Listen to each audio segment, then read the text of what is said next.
ఇడుగుంజి గణేష్ అని Gokarna temple and beach. Hampi ఏమో దారిలో వెళ్ళే దారిలో చూసుకోవచ్చు మనం హైదరాబాద్. 50 రూపాయల నోటు మీద రథము లాగేది ఉంటుంది చూడు, అది. అవును.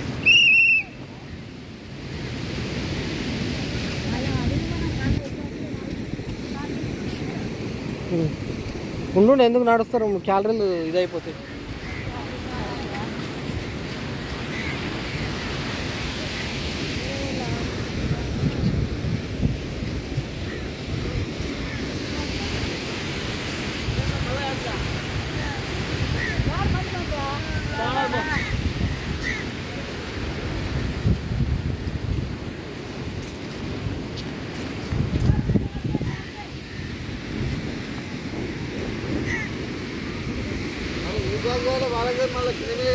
మొత్తం బ్యాగ్ తీసుకుంటాము, కారే తీసుకుంటామంటారు వాళ్ళు.